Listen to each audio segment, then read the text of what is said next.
جی میری گزارش یہ ہے کہ آج یہ جو وضاحت آئی ہے سپریم کورٹ کی جانب سے اس کا امپیکٹ کیا ہوگا جی کل جو آئینی ترمیم ہونے جا رہی ہے؟ لیکن سر آج کا جو آنریبل سپریم کورٹ کے 8 رکنی بنچ کا فیصلہ آیا ہے وہ ایک ایسے وقت میں آیا جبکہ یہ ہوا اپنے عروج پہ تھی کہ فیڈرل گورنمنٹ جو ہے نا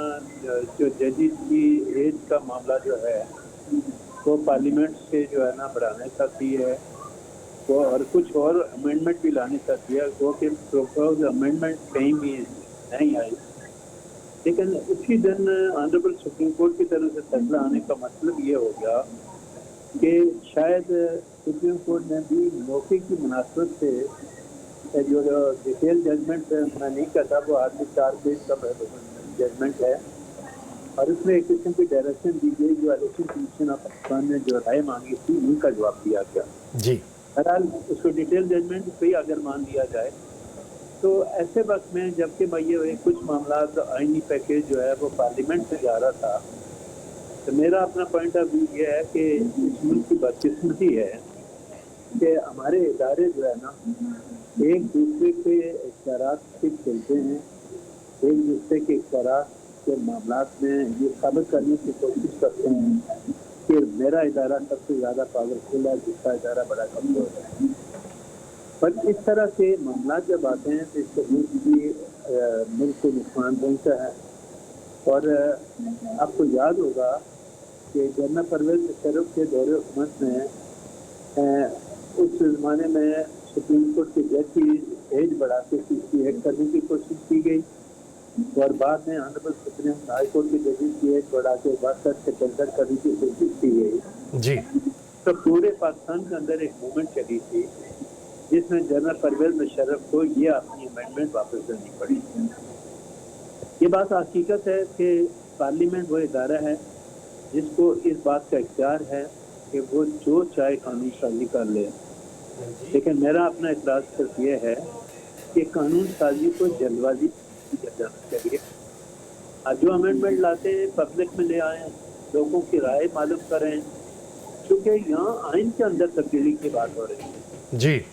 آئین میں تبدیلی کا جو طریقہ کار ہے وہ یہ ہے کہ آپ کو پارلیمنٹ کے اندر 2/3 میجارٹی چاہیے. مجھے نہیں پتا کہ حکومت کے پاس 2/3 میجارٹی ہے یا نہیں ہے لیکن جس جلد ورزی سے یہ معاملے کو سامنے لے کے آئے ہیں یہ بھی ان کے پاس 2/3 میجارٹی ہو جس کا پتہ کل چلے گا. لیکن یہ جو میرا سوال ہی یہ تھا نا جی کہ آج کا جو وضاحت جو آ گئی ہے وہ 41 ارکان جن پہ تکیہ تھا مخصوص نشستوں کے حوالے سے کہ وہ آزاد ہیں وہاں تو سوال پیدا ہو گئے ہیں. میں اس پہ آپ کے سوال کے جواب کی طرف آتا ہوں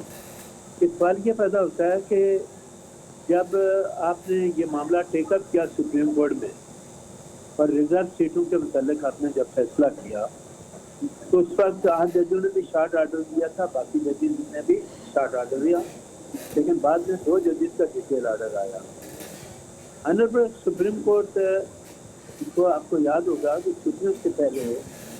پیپل پارٹی گورنمنٹ ایون جمعیت علماء اسلام یہ سارے کے سارے ریویو پٹیشن میں گئے اور الیکشن کمیشن آف پاکستان بھی ریویو پٹیشن میں گیا ڈائریکشن لینے کے لیے کہ یہ لیگیٹی جو ہے آپ اس کو ختم کریں.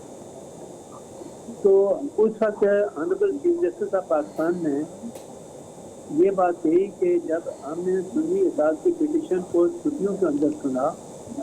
تو جو ریویو پٹیشن سپریم کورٹ میں آئی ہیں وہ بھی آئینی پٹیشن ہے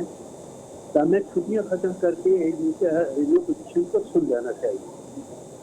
لیکن چونکہ آپ نے بنچ کنسٹیٹیوٹ کرنے کا جو قانون ہے وہ چینج کر دیا اور آپ بنچ کنسٹیٹیوٹ کرنے کے لیے چیف جسٹس اور 2 سینئر ججز کا ہونا ضروری ہے. تو جب چھٹیوں کے دوران یہ اجلاس ہوا تو 2 جج ایک طرف ہو گئے اور آنریبل چیف جسٹس ایک طرف ہو گئے اور اس طرح وہ ریویو پٹیشن جو ہے